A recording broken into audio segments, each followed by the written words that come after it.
Railway zone విషయం మీద నిన్న రైల్వే అధికారులు ఏదైతే ఎంపీలతో జరిపినటువంటి మీటింగులో ఒక విచిత్ర పరిణామాన్ని ఆంధ్రజ్యోతి హైలైట్ చేసింది. అయితే రైల్వే జోన్పై వాడివేడిగా అంటూ అసలు విషయం మాత్రం డౌన్ ప్లే నడుస్తుంది.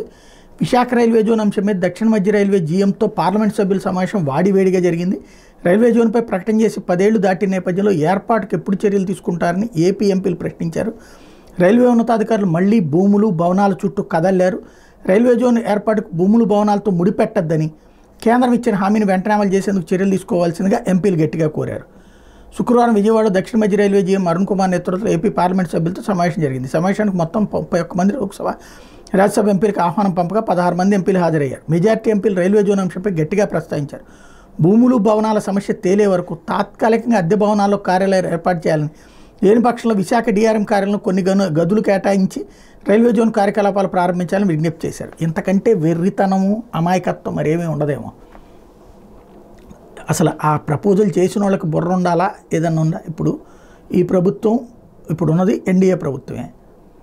క్రిందటిసారి భూములు అంతకుముందు చంద్రబాబు ఇచ్చిన భూములు పనికిరావని చెప్పేసి వాళ్ళు ఆపితే జగన్ వచ్చాక ఇంకో భూములు చూపెట్టాడు. ఇప్పుడు అవి పనికిరావని చెప్పేసి అడిగితే మళ్ళీ ఇప్పుడు కొత్తది ఇచ్చామంటున్నారు. బాగానే ఉంది.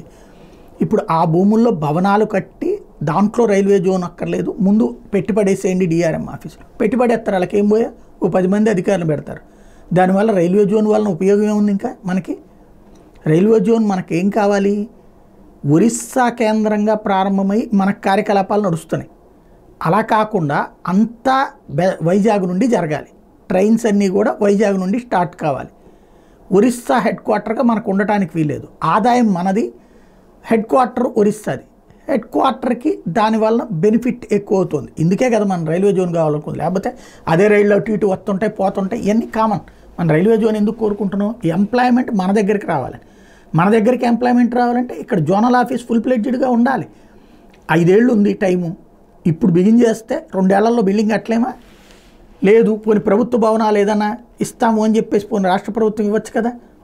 ఇప్పుడు ఆ మధ్యలో వైజాగ్ మధ్యలో ఉన్నటువంటిది ఏవో ఉన్నాయి కొన్ని సాఫ్ట్వేర్ బిల్డింగ్లు అవి వదిలేసి అవి ఏమైనా తీసుకుని వీళ్ళకి ఇచ్చేయచ్చు కదా, మేము ఇస్తాం ఇది వాడుకోండి అని చెప్పేసి. అలా కాకుండా లేదు కట్టుకొని ఇద్దాం, అలా కాకుండా ఇట్లా పెట్టేయమంటే ఇప్పుడు అదే మెడికల్ కాలేజీల విషయంలో మనం సీట్లు ఎందుకు వదిలేసుకున్నాం? ప్రైవేట్ క్యాంపస్లో పెట్టచ్చు అట్లాగే, లేదా ఉన్న బిల్డింగ్లో పెట్టచ్చు కదా. మరి ఎందుకు వదిలేసుకున్నాం? సరిగ్గా బిల్డింగులు కట్టలేదని చెప్పేసి. మెడికల్ సీట్ల విషయంలో ఇట్లా, రైల్వే జోన్ విషయంలో అట్లా. అంటే ఇక్కడేమో జగన్ ప్రభుత్వం పెట్టింది కాబట్టి ఇది జరపడానికి వీల్లేదు.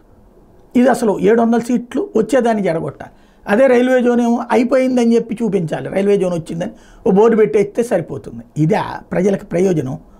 ప్రజల రూట్లో ఆలోచిస్తున్నామా లేకపోతే రాజకీయ రూట్లో ఆలోచిస్తున్నామా?